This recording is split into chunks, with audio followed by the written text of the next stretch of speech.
Now, having all these facilities is one thing, but the organisation that goes into ensuring the ships can use these facilities is quite another.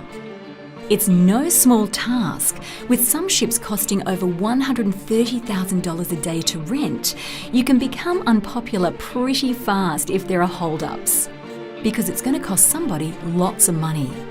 So with over 1,200 ship movements in the port each year, it is essential that everything runs smoothly. Let's now have a look at what is the process of getting ships into and out of the port.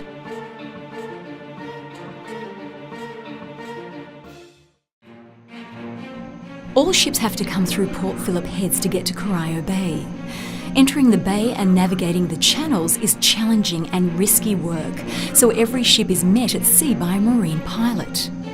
Pilots are taken out to the ships on pilot boats and are required to climb up the side of the ship to reach the bridge. The challenge here is that pilots must get on and off ships in pretty much any weather conditions.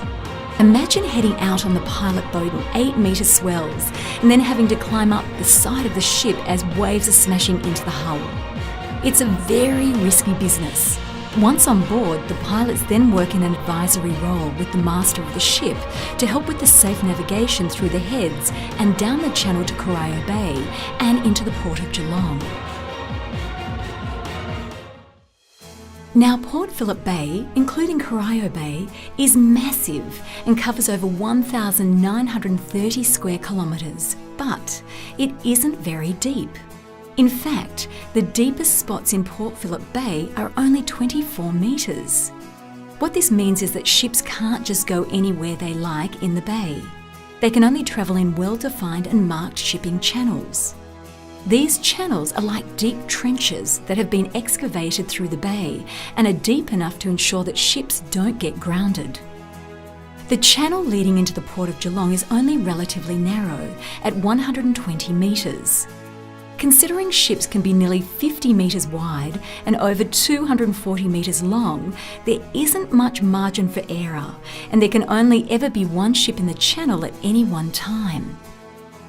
Once a ship is close to port, she's met by tugboats whose job it is to help steer her around the corners and push her into position so she can berth safely. Once in position, lines are thrown out and secured on the jetties, and massive winches on the ship pull the lines tight to secure her to the berth. The companies responsible for ships in the bay and in the port fall into two main categories. Firstly, the Victorian Regional Channels Authority, or VRCA, is responsible for ships whilst they are in the bay and travelling down the channels, and when the ships are berthed, it is the responsibility of Geelong Port and GrainCorp. Geelong is also the national base for an organisation called the Australian Marine Oil Spill Centre, or AMOSC. AMOSC has stockpiles of oil spill response equipment, which are available for emergencies anywhere in Australia. The centre also provides training in responding to oil spills.